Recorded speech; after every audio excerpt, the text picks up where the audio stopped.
Hey friends, it's Ian Khan, the Futurist at FII 9. I'm still holding my voice. I've got with me Greg Johnson from Octopus Energy, one of the UK's largest energy providers in more than 20 countries, I guess. Yeah, 30. 30 now. Yeah. Tell us about your business.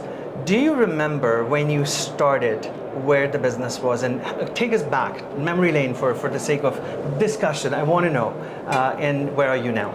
Well, I used to run a company that built enterprise software that runs big companies. And what we found was that big companies tend to be slow moving, they've got a lot of overhead, and not very innovative. Because the software slows them down. They've got decades of it. It's layered up like sedimentary, like spaghetti. Yeah. And what we identified was that sooner or later you need to sweep all that away, replace it with the most modern, up-to-date systems to run your company. Yeah. We thought we want to do this in utilities. It's a $3 trillion sector globally. We went to see utilities and said, look, we want to replace all your software with the most up-to-date stuff, the kind of thing that the tech giants run on. And utilities said to us, this is great, but we're risk averse, someone's got to do it first. Yeah. We realized we'd be that someone. So we built our own utility. Today, Octopus is the largest utility in the UK. We operate as Octopus in another 10 countries or so. Yeah. We've got a 4.8 out of 5 rating on Trustpilot. And we can talk maybe in a minute about the innovation. But the software we built, we've now proven it. Yeah. So we now provide that to utilities around the world. And they're loving it because somebody else has used it. Yeah, exactly. They needed to see what it could do. Yeah. And I think you speak a lot about innovation, and an interesting thing about large companies generally, certainly ones that have been around a long time, is they don't have necessarily, they've got a DNA which is about making sure that things don't go wrong. That's important. It's a big company, they've got to make sure they look after what they built. But what we bring them is proven innovation.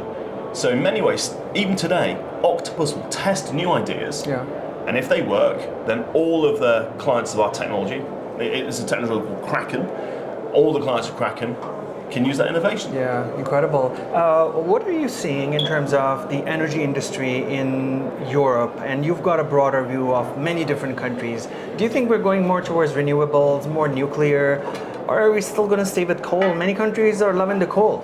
Yeah, look, so you and I have both grown up to see the exponential improvements in some technologies. We've all got supercomputers, not only in our pocket, but I've got one on my wrist, sticking in our ears. The incredible improvements there kind of help you see what's happening in energy as well, because the technologies behind solar energy, behind batteries, behind electric vehicles, and the digital technologies to run the grid are all improving in the same way. Yeah. So today, you may say, look, there are some countries where coal can be cheaper, somewhere gas, somewhere maybe renewables. But the reality is, all the fossil fuel technologies are mature. Car engines are not much more efficient than they were 10 or 20 or 30 years ago. Gas furnaces, gas boilers are basically the same as they've ever been. Meanwhile, the technologies for electricity, the cost of solar has fallen by 400-fold in 40 years.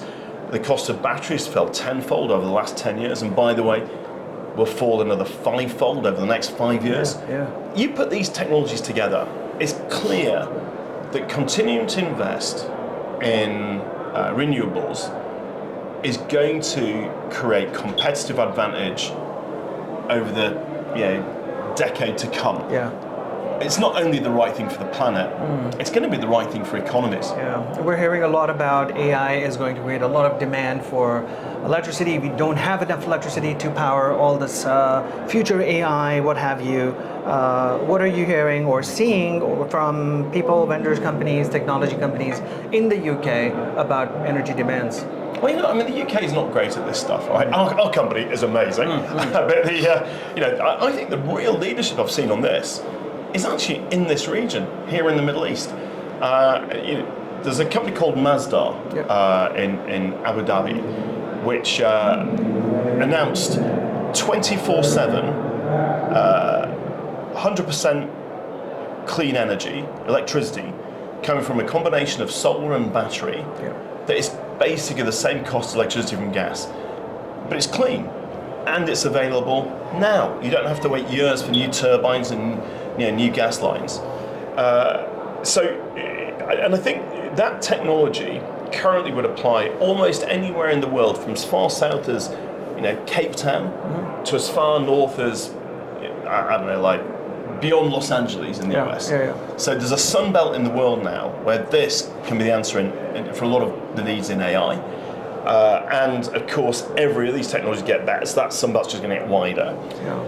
And then we can use other technologies. So, for example, combinations of wind and battery and solar in countries like the UK that are a bit less sunny. Yeah, of course. We're hearing something on fusion technologies, fusion reactors, which are not out there yet. They're still researching. It can promise clean energy and what have you. Any thoughts on that? Are you looking into it, and what's your opinion? Yeah, I was actually with one of the leading fusion companies yesterday, a UK-based company called Tokamak.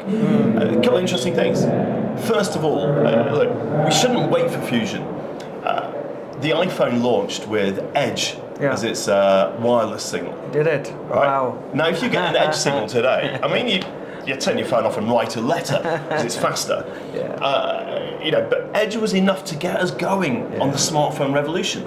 And then we had 2G, 3G, 4G, 5G, 6G coming in the same way. The stuff we can do today with technologies like solar and battery will enable us to build an awful lot of great electrification infrastructure that one day, if we get fusion, we'll just plug and play, replace it. What I could say, though, is that I mentioned in passing there the megatrend that matters, and that's electrification. And this is perhaps a huge threat to some of the mature economies that Europe, the US in particular, where electrification has been 20-25% of our economy, of our energy use for the last 20-30 years. It's been fairly static. Meanwhile, in China, and indeed a whole bunch of other countries, especially in East Asia, but including Latin America, electrification's gone from 10% to 30% and is increasing. And that electrification isn't just about things like moving towards electric vehicles. You're also seeing electric trucking, but you're now seeing electric warfare. So the autonomous tanks are electric. And robotics is electric, drones are electric. So I think our economies, our governments and our companies really need to focus more on electrification and perhaps a little bit less on the source of that electricity. Wherever we're getting electricity from, we need more electricity. Of course. And we need to be using it in end use to be competitive.